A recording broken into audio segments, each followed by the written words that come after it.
Meus amigos, hoje vamos falar apenas sobre Putin, as aparições de Putin em agosto. As coisas não estão muito boas na Rússia. Wildberries está pegando fogo dia e noite. A maior foi atingida recentemente. As coisas estão ruins. As autoridades não reconheceram esses problemas. E as pessoas locais, ou as pessoas na Rússia, não recebem ajuda das autoridades. Então elas ainda esperam ajuda de Putin. E sempre que Putin aparece em algum lugar, as pessoas se reúnem para ouvir o que ele tem a dizer. Então ele fez sua turnê em agosto. Eu fiquei de olho, salvei todos os vídeos, todas as fotos e guardei para este vídeo. Vamos ver onde Putin foi em agosto e o que ele fez. No dia 4 de agosto, os incêndios do Wildberries já estavam acontecendo, aliás. Ele apareceu em Krasnoyarsk. Este é Krasnoyarsk. Vou afastar o zoom para você ver onde fica. Como você pode ver, está bem escondida no centro da Sibéria, muito, muito, muito longe da Ucrânia, do outro lado da curvatura da Terra. É tão longe. Então, naturalmente, Putin está aqui no dia 4 de agosto. No dia em que ele chegou, quase 24 horas depois da chegada dele, de repente todos os preços dos combustíveis foram ajustados. A gasolina ficou barata, o diesel ficou barato. Não havia filas nos postos de gasolina em lugar nenhum. A cidade inteira estava vivendo normalmente. Olha só isso. 67 rublos por litro para a gasolina 95. Esses são preços de paraíso na Rússia. Eles não viam esses tipos de preços há mais de um ano. E agora, de repente, quando o Tsar visita, todos os problemas desaparecem. Sem filas para combustível, nada. Esse é o comboio de Putin em Krasnoyarsk passando. Eles também estão agora passando ao lado de um posto de gasolina e não há filas. Nada. A estrada está livre, sem problema. Então Putin vê que Krasnoyarsk está indo bem. A gasolina é barata no nosso país. Nada para consertar aqui, tudo já está perfeito. Também quero-te mostrar essa reação humana. Você é morador de Krasnoyarsk há quase um ano. Você não sabe como vai se virar. Você tem que levar seus filhos para o jardim de infância todo dia. Você vai dirigir até o trabalho. Tem filas enormes nos postos de gasolina. A gasolina está cara. E de repente você vê esses preços. Vamos ver a reação. O que aconteceu? 95 e 68 rublos? Caramba! Que tipo de milagre maravilhoso aconteceu na nossa cidade?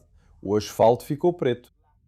E quando ela diz que ficou preto, pode ser que tenham colocado asfalto novo. Mas, como é na Rússia, em Krasnoyarsk, e o Tsar está visitando, pode realmente significar que pintaram o asfalto de preto. Não estou brincando. Eles faziam esse tipo de coisa na União Soviética. Pintavam a grama de verde, pintavam as rosas de vermelho. Eles conseguem fazer isso. Eles adoram fazer esse tipo de encenação. Então talvez tenham colocado asfalto novo. Talvez tenham pintado. Quem sabe? A gasolina foi drenada. Quem veio nos visitar? Quem? Bem, quem será? Foi o Czar. O Tsar veio e todos os problemas desapareceram. 2 de agosto. 2 de agosto. Os preços estão absurdamente altos. Você não pode pagar por eles. Noite de 2 de agosto. Essas são as noites de 2 de agosto. Os preços milagrosamente caíram. É como se a gravidade os puxasse para baixo. É como se em Krasnoyarsk a gravidade fosse mais forte, ou algo assim. 3 de agosto. 3 de agosto. Chegou Putin, os preços ainda estão baixos, a gravidade ainda está forte e 4 de agosto. Putin foi embora e os preços voltam a subir. Imagine que você é o Putin. Você só vê o mundo perfeito. Você só vê os preços baixos no seu próprio país. Que filas nos postos. Temos uma nação perfeita. Então, claro, em Krasnoyarsk, Putin apareceu para as crianças como ele sempre faz. Tem muita conversa aqui. Mas vou chegar ao ponto em que a criança pergunta ao Putin o que vitória significa para você. O que vitória significa para você? Talvez não nos esportes, mas em outras áreas. Essa é uma boa pergunta, meu pequeno Timmy. Não nos esportes, porque a operação militar especial está acontecendo na Ucrânia. Então tenho quase certeza de que ele se refere a essa área. Como você se prepara para isso? Vitória é quando você supera a si mesmo. Obrigado, Senpai Putin. Obrigado a todos. Essa é a maior vitória. Então é isso que ele diz. Essa é a condolência do Tsar ao povo russo. Supere a si mesmo. Como quando o comissariado militar vem levar seu filho para o serviço militar na SVO, para morrer lá em 30 minutos na linha de frente. Você supera o seu medo do comissariado militar e dá um soco na cara deles. Isso é superar a si mesmo. Então isso é vitória. Ou como a vitória, quando o oficial diz que você vai participar de um ataque em onda humana amanhã e você decide superar o medo daquele oficial e se tornar um refugnik. E eles vão te espancar por isso, mas você superou a si mesmo. Isso é vitória. Ir até o líder supremo. Isso foi nos dias 4, 3 e 4 de agosto. O tempo passa. 10 de agosto e 11 de agosto.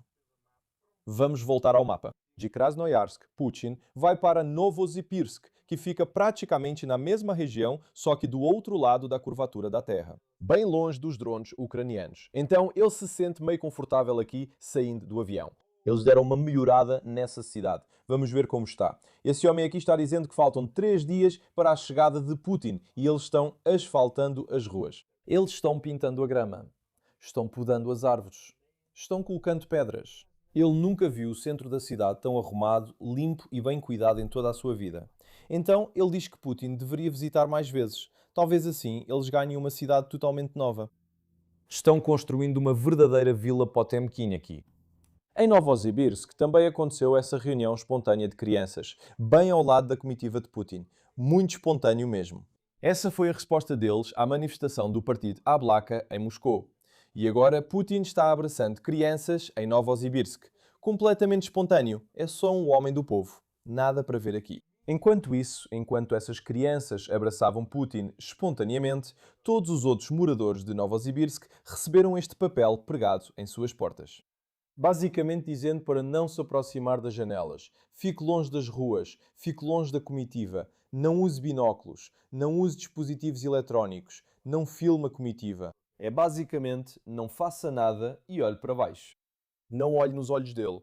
Sabe, os miseráveis, ou como se diz em inglês, a música, você está aqui até morrer, você é um escravo, não olhe, não se aproxime, não use nada. E enquanto isso, as crianças se reúnem espontaneamente, claro.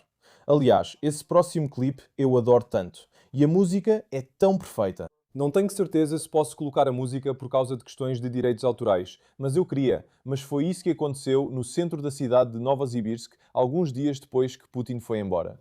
O vídeo fala por si só.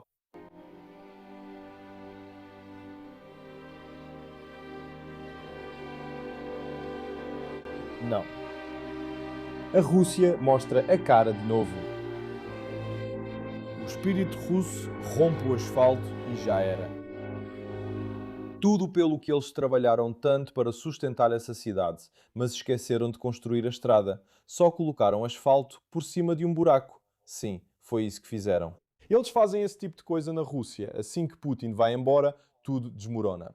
E há imagens de CFTV mostrando buracos aparecendo no asfalto. Quer dizer, é uma experiência bem russa. Então, o tempo passa. Na verdade, no dia seguinte, 12 de agosto, e nós vamos para as ilhas Kurilas e Sakhalina. Então você vê como isso aqui é o Japão no Google Maps, Sapporo. O Japão chama essas ilhas de Territórios do Norte, porque em 1945 a União Soviética também declarou guerra ao Japão. Desde que os Estados Unidos lançaram bombas nucleares lá, Stalin percebeu que a guerra ia acabar a qualquer momento. Então, 2 de setembro foi quando o Japão Imperial se rendeu oficialmente. Mas no final de agosto, Stalin pensou: a guerra vai acabar. Precisamos fazer alguma coisa. Precisamos conquistar território. E eles pegaram essa cadeia de ilhas bem aqui, as Ilhas Kurilas. Foi simplesmente uma conquista de território, cerca de uma semana antes do Japão Imperial se render. Foi a tomada de terras de Stalin. E agora elas são um território disputado. A Rússia controla essas ilhas e o Japão as reivindica como suas. Então, Putin visitou pela primeira vez na vida, 12 de agosto, as Ilhas Kurilas.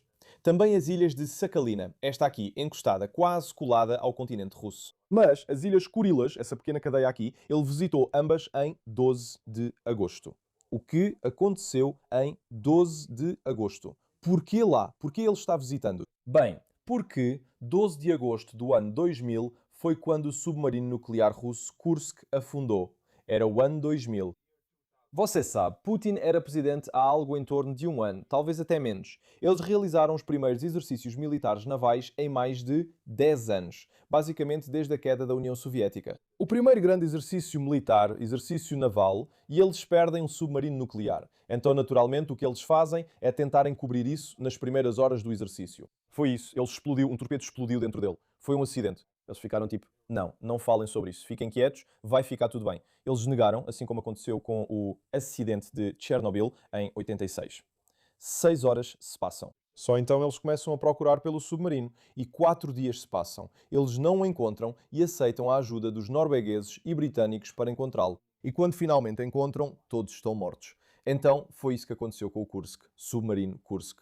E Putin era o líder daquele país na época. Aliás, ele estava em Sochi, de férias. Ele estava aproveitando sua residência de verão em Sochi quando isso aconteceu. E ele proibiu a imprensa estrangeira de falar sobre isso. E ele proibiu as buscas minuciosas. Ele queria abafar o caso. E então, assim como em Chernobyl, eles inicialmente aceitaram a ajuda ocidental para encontrar o submarino. Foi um desastre horrível sob o governo de Putin. E agora ele está em Sakhalina e nas Ilhas Kurilas para o aniversário, 12 de agosto, para o 26º aniversário do naufrágio do submarino Kursk. Então vamos ver o que é que ele tem a dizer. Aliás, ele fala essas coisas aqui num navio muito específico. A gente já vai chegar lá. As conexões são muito estranhas com a guerra na Ucrânia neste momento. Primeiro de tudo, vamos ver o que ele diz no navio vestindo um uniforme naval sem nenhuma ligação com a Marinha. Você sabe, Putin nunca serviu nas Forças Armadas. Nunca mesmo. E quando ele estava na KGB nos anos 80, ele era um burocrata. Basicamente, arquivava documentos. Era um oficial lá. Então, esse cara de uniforme naval nunca teve qualquer ligação com os militares. O que, aliás, é uma vergonha. Você realmente não pode fazer isso nas Forças Armadas. Mas vamos ver o que ele tem a dizer nesse navio específico. O Japão, nossos vizinhos, um país que, sob o pretexto dos acontecimentos na Ucrânia e sem examinar as causas desse conflito, impôs sanções não provocadas à Rússia. Basicamente, ele deveria dizer que o país sobre o qual nosso líder supremo, Stalin, decidiu fazer uma última tentativa de conquista de terras, resolveu nos sancionar. Além disso, pela primeira vez em seus mais recentes documentos doutrinários militares, o Japão designou a Rússia como uma fonte de grandes ameaças. Depois disso, mais uma lição de história. A Guerra Russo-Japonesa de 1904 a 1905, que a Rússia perdeu. O Japão praticamente afundou toda a marinha do Extremo Oriente Russo em uma ou duas batalhas. Foi uma derrota muito, muito humilhante para a Rússia pelas mãos do Japão em 1904 a 1905. Então, sim, tudo aconteceu bem aqui onde Putin está. Gostaria de ressaltar que não ameaçamos o Japão e não temos absolutamente nenhuma reivindicação contra ele. Pelo contrário, o Japão tem reivindicações territoriais contra o nosso país em relação à questão das Ilhas Kurilas, devido ao facto de que o comandante supremo Iosif Stalin se apoderou dessas ilhas. No entanto, isso está consagrado em documentos internacionais e por aí vai. Certo, vamos ao que interessa. Em qual navio ele estava quando fez aquele discurso? Putin fez essas declarações a bordo do cruzador Variag, que estava defasado e foi chamado de Ucrânia Vermelha de 1979 a 1995. Ucrânia Vermelha, que coincidência. Tudo bem. E é um navio irmão do cruzador Moskva, que era o navio-chefe da frota do Mar Negro e foi afundado pela Ucrânia em 14 de abril de 2022. O quê? Putin fez esse discurso em 12 de agosto. 26º aniversário do Kursk. À esquerda, você pode vê-lo usando um uniforme do exército. Nunca passou um dia na Marinha, nunca passou um dia no exército, como eu mencionei. No KGB, ele era um oficial de baixo escalão na hierarquia. Então, ele usando essas roupas é meio ridículo, é realmente uma farsa. E fica pior. Olha só, esse é o vídeo dele conversando com os comandantes do navio, falando besteira, propaganda, sei lá. Ele realmente usa o chapéu. E é grande demais para ele, parece um palhaço. Parece um crossdresser ou um jogador de LARP, não sei como vocês chamam isso. Tipo, ele interpreta um personagem, né? Então todos se sentam, os caras estão super nervosos e tensos, eles não sabem o que fazer. O Tsar está visitando. Eles podem até ser jogados pela janela se fizerem algo errado. Então olha esse cara, o primeiro à direita de Putin. Ele decide, beleza, preciso anotar isso. O Tsar está falando. Preciso anotar as coisas agora. Se você não anotar, vai esquecer. E quando esquecer, vai morrer. Então ele pega o caderno, tenta abrir, mas não consegue. Fica meio estranho e constrangedor. E ele nunca mais toca no caderno. Nunca mais vai abrir aquilo. Não consegui abrir na primeira tentativa. Não vou fazer isso de novo. Isso é perigoso. Você pode ver que isso é uma farsa. Quer dizer, quando você abre um caderno é para escrever nele. Quando desiste na primeira tentativa de abrir, normalmente só tenta de novo. Você abre. Quando desiste, consegue imaginar o que passa na cabeça? Tipo, droga. Não consegui abrir. Putin está sentado bem aqui. Talvez ele tenha visto que eu não consegui abrir meu caderno. Olha só. Tenta abrir. Bam, ok? Meu Deus. Eu quase morri agora. Isso é uma completa farsa. E acho que vale um vídeo inteiro que estou fazendo aqui. Aliás, como o Putin tem tanta coragem de realmente embarcar em um navio, porque no Dia da Marinha, na Rússia, em São Petersburgo, na frota do Báltico, o Putin nunca embarcou em um navio. Ele estava protegido, ele estava dentro, ele nunca saiu. Era perigoso demais para ele porque drones ucranianos chegaram a São Petersburgo. Em Sakhalina, quanto é? 7.000 quilómetros. Sakhalina é muito, muito mais perto. Muito perto dos Estados Unidos da América comparado à Ucrânia, perto da China e do Japão. Ele sobe a bordo daquele navio. Que homem corajoso! E aliás, toda essa turnê de agosto que você acabou de ver é uma farsa. O asfalto é pintado de preto, ele desaba, os buracos aparecem, os preços da gasolina mudam. As pessoas dizem: Putin está vindo para a nossa cidade.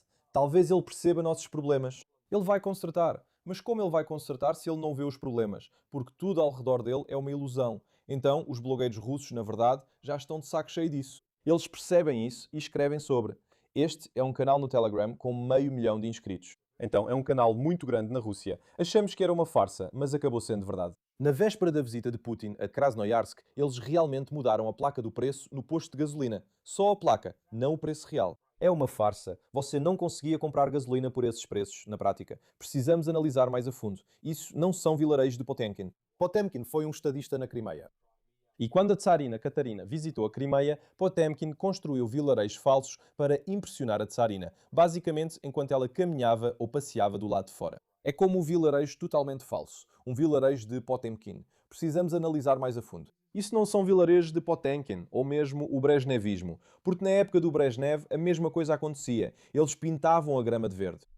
Essencialmente, é desinformação e uma tentativa de manipular a alta liderança do país. Não achamos que seja isso, ou melhor, temos até certeza de que não se trata de algum tipo de plano secreto, mas simplesmente do eterno desejo russo de agradar as autoridades. É isso, é só isso. Como o Tsar pode saber dos problemas que você tem se o Tsar nunca pode saber? Porque ele nunca os vê. Agora sabemos onde Putin estava em agosto. Talvez eu faça o mesmo vídeo sobre setembro quando setembro estiver para acabar. É uma farsa, é uma comédia e é por isso que vale a pena assistir. Precisamos de um pouco de leveza em nossos dias também. Obrigado por assistir. Obrigado por estar aqui. Vou fazer vídeos para vocês toda segunda, quarta e sexta-feira. Então, até o meu próximo vídeo. Não deixe de se inscrever, não deixe de voltar e tchau, tchau.